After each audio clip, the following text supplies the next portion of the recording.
ಯೋಗಹಾಸನಿಗೆ ಮತ್ತೊಮ್ಮೆ ಸ್ವಾಗತ ವೀಕ್ಷಕರೇ. ಕುತ್ತಿಗೆ ನೋವಿನ ಬಗ್ಗೆ ಯಾವುದೇ ಅನುಮಾನ ಇದ್ದಲ್ಲಿ ನೀವು ನೇರವಾಗಿ ಕರೆ ಮಾಡಿ ಡಾಕ್ಟರ್ ಜೊತೆ ಮಾತಾಡಬಹುದು. ಕುತ್ತಿಗೆ ನೋವಿನ ಬಗ್ಗೆ ಇನ್ನಷ್ಟು ಮಾಹಿತಿಯನ್ನು ಪಡ್ಕೊಳ್ಳೋಣ.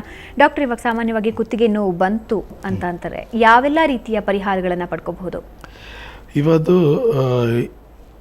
ಈ ಅಲೋಪತಿ ಮೆಡಿಸಿನ್ಸ್ಲಂದೆ ಇಂಗ್ಲೀಷ್ದೆಲ್ಲೋ ಮೆಡಿಸಿನ್ಸ್ ಕೊಟ್ಟಿದ್ದಾರೆ, ಬೆಡ್ ರೆಸ್ಟ್ ಹೇಳ್ತಾರೆ, ಎಕ್ಸಸೈಸ್ ಹೇಳ್ತಾರೆ, ಸರ್ಜರಿ ಇದೆ. ಇದೇ ಆಪ್ಷನ್ಸ್ ಪ್ರಪಂಚದಲ್ಲಿ ಪ್ರಪ್ರಥಮ ನಮಗೆ ಈ ನಮ್ಮ ಹಾಸ್ಪಿಟಲ್ಲು ನ್ಯೂ ಟ್ರೀಟ್ಮೆಂಟ್ ಇನ್ವೆಂಟ್ ಮಾಡ್ತಾರೆ. ಅದೇ ಏನಂದರೆ ಈ ಕಂಪ್ರೆಸ್ ವರ್ಟಿಬ್ರಾ ಸರ್ಜರಿ ಏನು ಇಲ್ಲದೆ, ಎಕ್ಸಸೈಸ್ ಇಲ್ಲ ಏನಿಲ್ಲ, ಈ ಕಂಪ್ರೆಸ್ ವರ್ಟಿಬ್ರಾಸನ್ನು ವಾಪಸ್ ಕರೆಕ್ಟ್ ಮಾಡ್ತಾರೆ. ಅಲ್ಲಿ ಡಿಸ್ಕ್ ಹೊರಗೆ ಬನ್ನಿ, ಡಿಸ್ಕ್ನಿ ಒಳಗಡೆ ಸೆಟ್ ಮಾಡ್ತಾರೆ. ಪಕ್ಕಕ್ಕೆ ಹೋಗಿರೋ ಮುಖ್ಯ ನರ ಕಾಯೆಲ್ಲ ಕ್ಲಿಯರ್ ಮಾಡಿ ಅಲ್ಲಿಂದ ಶುರು ಮಾಡಿದ ಚಿಕ್ಕ ನರ ಎಲ್ಲ ಫ್ರೀ ಮಾಡ್ತಾರೆ. ಇದು ಮಸಾಜಸ್ ಇದೆ. Then correction of the vertebra, correction traction set right ಇದೆ, ಕೈರೋಪ್ರಾಕ್ಟಿಕ್ ಟೆಕ್ನಿಕ್ಸ್ ಇದೆ. ಇವೆಲ್ಲ ಸೆಟ್ ಮಾಡಿ ಆ ಡಿಸ್ಕು ಡಿಹೈಡ್ರೇಷನ್, ಸಾಕಷ್ಟು ಮಂದಿ ಡಿಸ್ಕು ಡಿಹೈಡ್ರೇಷನ್ ಕೂಡ ಇದೆ. ಈ ಡಿಹೈಡ್ರೇಷನ್ನು ವಾಪಸ್ ಪುನಃ ರೀಹೈಡ್ರೇಷನ್ ಟ್ರೀಟ್ಮೆಂಟ್ ಇದೆ.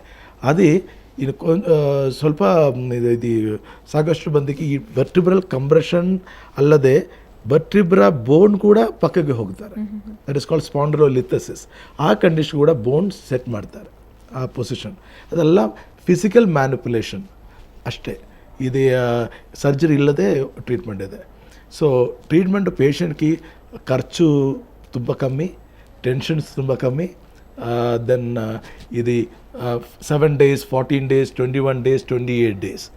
ಅದೇ ಡಿಪೆಂಡಿಂಗ್ ಆನ್ ದ ಸಿವಿಯರಿಟಿ, ಡಿಸೀಸ್ದಿ ಪ್ರಾಯ, ರೋಗಿ ಪ್ರಾಯ, ಕಾಂಪ್ಲಿಕೇಟೆಡ್ ಡಿಸೀಸ್ ಬೇರೆ ಯಾವುದು ಇದೆಯಾ ಇಲ್ಲವಾ, ಇದೇ ಎಲ್ಲ ನೋಡಿ depending on that treatment duration will be fixed. So ಅದೇ ದೆನ್ ಟ್ರೀಟ್ಮೆಂಟ್ ಮುಂಚೆ ಮೆಡಿಕಲ್ ರೆಕಾರ್ಡ್ಸು, ಟ್ರೀಟ್ಮೆಂಟ್ ಆದಮೇಲೆ ಮೆಡಿಕಲ್ ರೆಕಾರ್ಡ್ಸ್, ಇವೆಲ್ಲ proof based. First Ayurvedic proof based hospital ನಮ್ಮ ಹಾಸ್ಪಿಟಲ್ ಬಂದಿದೆ.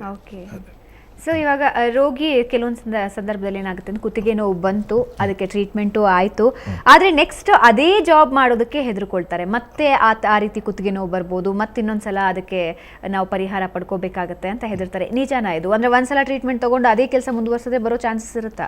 ಹೌದೌದು, ಖಂಡಿತ ಬರೋ ಚಾನ್ಸಸ್ ಇದೆ. So we advise lifestyle changes. ಇದೆ ಕಂಪ್ಯೂಟರ್ ನೋಡಿ ನಿರಂತರ ಕೆಲಸ ಮಾಡಿ ಎವ್ರಿ 5-10 minutes ತಲಾ ಸೈಡ್ ಮೂಮೆಂಟ್ಸು ಖಂಡಿತ patient has to do it.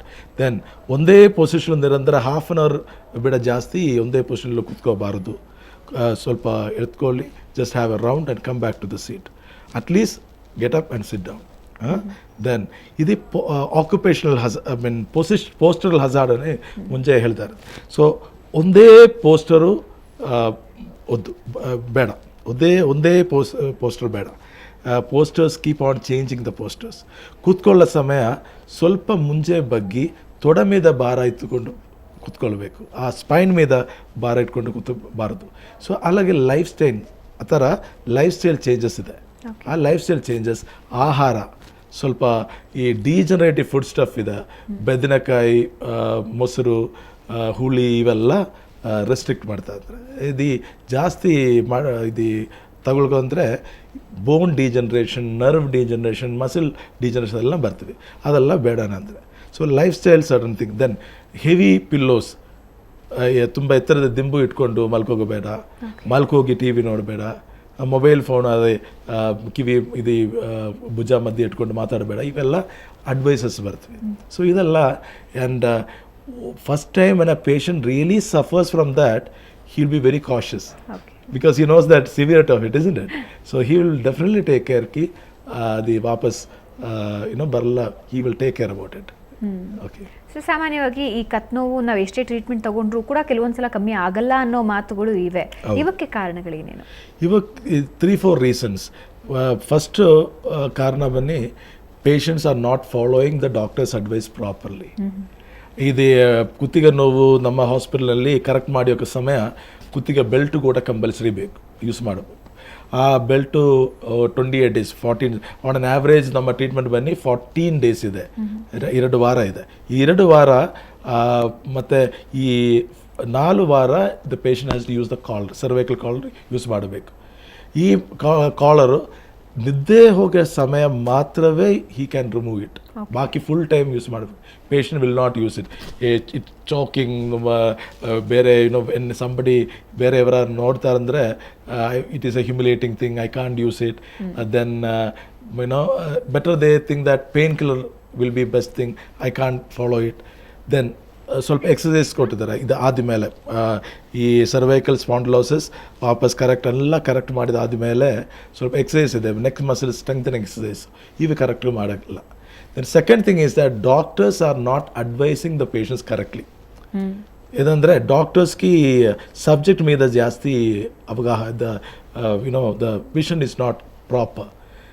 So doctors will advise in not in a proper manner. Then doctors are not educating the patient in the correct format. Every patient they right ಇದೆ, ನನಗೆ problem ಯಾಕೆ, what is the problem, ಏನು problem, ಯಾಕೆ ಬಂದಿದ್ವಿ, ಇದೆಲ್ಲ ಪೇಷಂಟ್ಗೆ 100% patient should know it. So doctor should guide the patient. ಇವೆಲ್ಲ ಮಾಡ್ದ ಅಂದರೆ ಖಂಡಿತ ನೋವು ವಾಪಸ್ ಬರೋ, ಅದು ಯೂಸ್ ಮಾಡಬಾರ್ದು. ಇವೆಲ್ಲ ಡಾಕ್ಟರ್ಸ್ ಅಡ್ವೈಸ್ ಕೊಟ್ಟಿದ್ದಾರೆ. ದೆನ್ ಫುಡ್ ರೆಸ್ಟ್ರಿಕ್ಷನ್ಸ್, ಇವೆಲ್ಲ if a patient follows then it will not come. So ಇದ್ರ ಬಗ್ಗೆ ನಿಮ್ಮ ಜೊತೆ ಇನ್ನಷ್ಟು ಮಾತಾಡ್ತೀನಿ. ಸೊ ವೀಕ್ಷಕರೇ, ನೀವು ಕೂಡ ಕರೆ ಮಾಡಿ ಡಾಕ್ಟರ್ ಜೊತೆ ಮಾತಾಡಬಹುದು. ಈಗ ಒಂದು ಸಣ್ಣ ವಿರಾಮ, ನಂತರ ಸುಹಾಸಿನಿ ಮುಂದುವರಿಯುತ್ತೆ.